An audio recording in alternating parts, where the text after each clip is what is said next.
RRB, जैसा कि आप सभी जानते हैं कि आरआरबी एएलपी की वैकेंसीज आ चुकी हैं, जिनमें लगभग 5,696 वैकेंसीज का अब तक जो नोटिफिकेशन जारी हुआ है उनमें इतनी वैकेंसीज जो है वो शो कर रहा है। नंबर ऑफ वैकेंसीज ठीक ठाक है।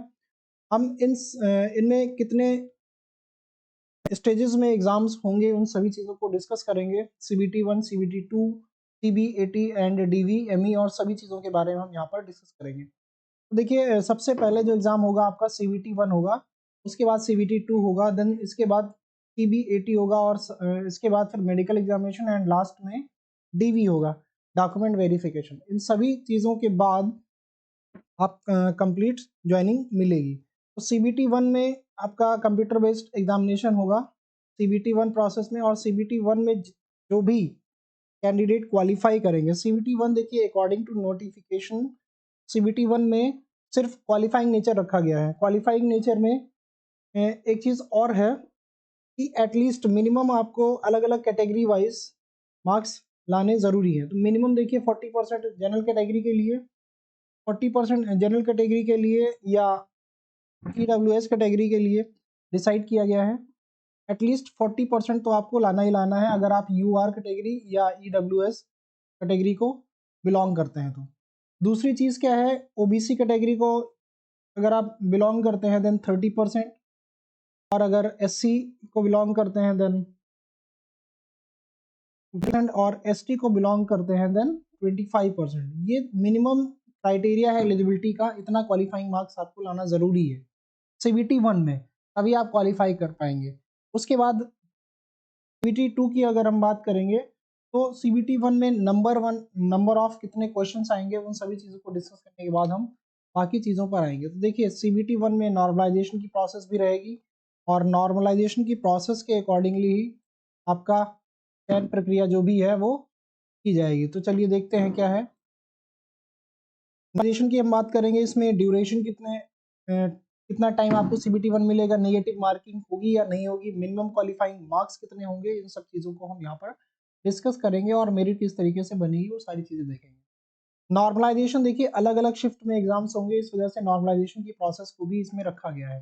ड्यूरेशन जो है ये आपके फर्स्ट CBT 1 के लिए 60 मिनट का टाइम रखा गया है, 60 मिनट का आपका एग्जाम होगा, और इसमें नंबर ऑफ क्वेश्चंस जो आएंगे वो 75 क्वेश्चंस आपको देखने को मिलेंगे। CBT 1 में नंबर ऑफ क्वेश्चन जो देखने को मिलेंगे वो 75 क्वेश्चंस रहेंगे, और नंबर ऑफ क्वेश्चंस कितने रहेंगे, 75। इसके बाद दूसरी चीज़ जो है वो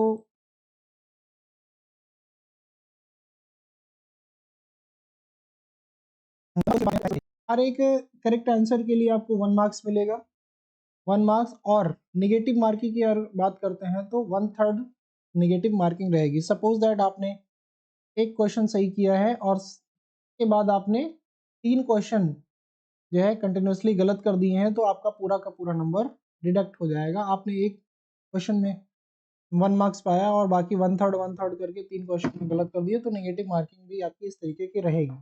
मिनिमम क्वालिफाइंग मार्क की अगर हम बात करते हैं तो परसेंटेज वाइज अलग अलग कैटेगरी वाइज जो है वो डिसाइड कर दिया गया, 40%, 30%, 30% एंड 25%। रिजर्व अनरिजर्व कैटेगरी के लिए EWS के लिए है, 30% OBCs के लिए एंड SC के लिए भी 30% है, एंड ST के लिए ये क्वालिफाइंग मिनिमम क्वालिफाइंग जो है वो 25% रखा गया है। CBT 1 के बारे में हम बात कर रहे हैं। अब CBT 1 के अगर हम सिलेबस की बात करते हैं तो CBT 1 में जो आपका सिलेबस आ रहा है वो क्या चीज़ें शामिल है इसमें। देखिए, CBT 1 में मैथमेटिक्स रहेगा, मेंटल एबिलिटी के क्वेश्चंस रहेंगे, जनरल साइंस रहेगी और जनरल अवेयरनेस की चीज़ें रहेंगी, जिसमें करंट अफेयर और बाकी सारी चीज़ें भी शामिल हैं। मैथमेटिक्स सिलेबस में अगर हम देखेंगे तो नंबर सिस्टम, बॉडमस, एवरीथिंग जो आपका बेसिक सभी एग्जाम्स में मैथ से रिलेटेड पूछा जाता है वो सारी चीज़ें यहाँ पर आपको मिलेंगी। मेंटल एबिलिटीज़ में एनालॉजीज के क्वेश्चंस हैं, अल्फाबेटिकल एंड नंबर सीरीज के क्वेश्चंस हैं, कोडिंग डिकोडिंग है, मैथमेटिकल ऑपरेशंस हैं, ये सारी चीज़ें आपको इस टाइप की देखने को मिलेंगी। इसके बाद नेक्स्ट है जनरल साइंस, और जनरल साइंस में जो आपको मिलेगा यहाँ से क्या क्या चीज़ें रहेंगी, जितनी भी चीज़ें आपकी physics, chemistry and basic science में रहती हैं अप टू 10th लेवल।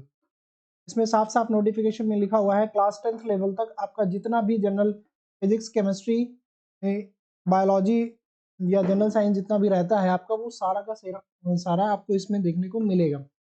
अगर जनरल अवेयरनेस की हम बात करते हैं तो इसमें करंट अफेयर की चीज़ें, टेक्नोलॉजी, नए नए इन्वेंशंस जो हैं वो, ये सारी चीज़ें आपकी इसमें शामिल होंगी। स्पोर्ट्स से रिलेटेड क्वेश्चंस होंगे, स्पोर्ट्स से रिलेटेड क्वेश्चंस होंगे, कल्चर से रिलेटेड क्वेश्चंस होंगे, पर्सनालिटीज से रिलेटेड क्वेश्चंस होंगे, इकोनॉमिक्स के क्वेश्चंस होंगे, पॉलिटिक्स एंड सब्जेक्ट इंपॉर्टेंट के क्वेश्चंस आपको इसमें मिलेंगे CBT 1 के लिए। तो अगर आप प्रिपरेशन कर रहे हैं तो इन सभी चीज़ों को बहुत ध्यान रखकर ही आपको सिलेबस तय करना है। इसके बाद CBT 2 फाइनल मेरिट। अब देखिए CBT 1 सिर्फ आपका क्वालिफाइंग नेचर का है, जो भी मेरिट लिस्ट आपकी बनेगी वो CBT 2 और CBAT के अकॉर्डिंग बनेगी। मीन्स CBT 2 और CBAT के अकॉर्डिंग आपकी जो फाइनल मेरिट लिस्ट बनेगी वो बनेगी, और इन सबका सिलेबस भी अलग अलग है, डिफरेंट है थोड़ा सा। इन सभी चीज़ों को हम थोड़ा सा डिस्कस करेंगे, वीडियो थोड़ा सा लंबा हो सकता है, बट अगर आप किसी भी ट्रेड से, पहली चीज़ तो आप ये समझ लीजिए कि किसी भी ट्रेड से अगर आपने डिप्लोमा कर रखा है, ITI कर रखा है, देन तभी ये आपके लिए बेनिफिशियल हो सकता है, अदरवाइज ये आपके लिए एक भी परसेंट वैल्यूएबल नहीं है। नेक्स्ट इसके बाद हम देखेंगे कि अगर हम बात करते हैं तो CBT 2 में आपका पार्ट ए और पार्ट बी, दो पार्ट्स में आपका पेपर रहेगा। पार्ट ए रहेगा वो 90 मिनट का होगा, जिसमें 100 क्वेश्चंस आपको मिलेंगे। पार्ट बी जो रहेगा वो 60 मिनट का रहेगा, जिसमें नंबर ऑफ क्वेश्चंस आपको 75 क्वेश्चंस देखने को मिलेंगे। इन सभी में अलग अलग टाइप के क्वेश्चंस पूछे जाएंगे। अब देखिए एक पॉइंट है, in part A minimum passing percentage for all candidate, CBT 2 की बात कर रहे हैं तो सेम वही है, 40%, 30%, 30%, 25%। CBT 2 मीन्स इतने मार्क्स तो आपको लाने ही लाने हैं। अगर इससे कम मार्क्स अगर आप ला रहे हैं तो वो वैसे भी आप डिस्क्वालीफाई हो जाएंगे, मेरिट की तो बात ही हो। तो मेरिट में अगर आपको आना है तो एटलीस्ट इतने तो मार्क्स आपको लाने ही लाने हैं। इट मीन्स अगर ये 100 मार्क्स का पेपर है तो 40 तो मस्ट है। अगर आप जनरल कैटेगरी को है तो 40 क्वेश्चंस आपके सही होने ही चाहिए, 40 मार्क्स तो आपके होने ही चाहिए। इसके अलावा मेरिट के अकॉर्डिंग भी आपके मार्क्स जो है होने चाहिए, देन आप मेरिट में शामिल हो पाएंगे, अदरवाइज नहीं। पार्ट बी की अगर हम बात करते हैं तो पार्ट बी सिर्फ क्वालिफाइंग टेस्ट का है, नेचर का है, having questions from the various trade, जो अलग अलग ट्रेड से आपसे पूछे जाएंगे। DGT prescribed by directorate general of training, जो डायरेक्टरेट जनरल ऑफ ट्रेनिंग से प्रेस्क्राइब्ड क्वेश्चंस होंगे वो आपके इसमें रहेंगे। दूसरा पार्ट बी में एक नोट है, qualifying percentage 35% for all candidate irrespective of the category community. 35 part B के लिए आपका जो है मिनिमम 35% आप किसी भी कैटेगरी के हैं, आपको पार्ट बी में 35% मार्क्स लाना अनिवार्य है, ज़रूरी है, अदरवाइज आप डिस्क्वालीफाई कर दे जाएंगे पार्ट बी से। तो बेसिक सी जानकारी आपकी related to ALP assistant loco pilot 2024 5,696 vacancies के बारे में।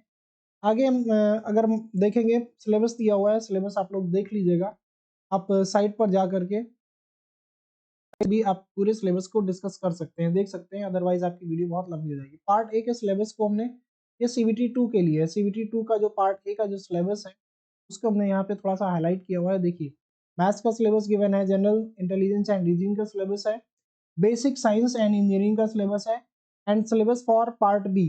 अभी कुछ चीज़ें यहाँ पर आपको दी गई हैं, आप यहाँ से देख सकते हैं वीडियो को पॉज करके, या फिर आप जो है सीधे सरकारी रिजल्ट की साइट पर जा करके वहाँ से नोटिफिकेशन डाउनलोड करके पूरी चीज़ों को आप प्रॉपर तरीके से डिटेल में पढ़ सकते हैं। अगर आप पढ़ सकते हैं, आपको इंग्लिश में सारी चीज़ें समझ आती हैं तो, अदरवाइज बेसिक जितनी डिटेल्स थी मैंने आपको यहाँ पे बता रखी हैं। अगर कोई भी चीज़ में आपको प्रॉब्लम होती है देन आप हमें कमेंट सेक्शन में कमेंट करके चीज़ों को पूछ सकते हैं। अगर कोई रिलेटेड टू फॉर्म फिलिंग या एनी किस टाइप की प्रॉब्लम अगर होती है, सिलेबस से रिलेटेड प्रॉब्लम होती है, प्रिपरेशन से रिलेटेड कोई प्रॉब्लम होती है, तो आप इस चैनल के माध्यम से आप कमेंट सेक्शन में हमें पूछ सकते हैं। चैनल पे नए हैं, वीडियो से कुछ इन्फॉर्मेशन अगर आपको मिली है, चैनल पे नए हैं तो चैनल को सब्सक्राइब जरूर करिए, बेल आइकन प्रेस करिए और अपने दोस्तों को भी शेयर करिए, जिससे उनको भी सभी चीज़ों की जानकारी मिल सके। आज के लिए इतना ही, थैंक यू।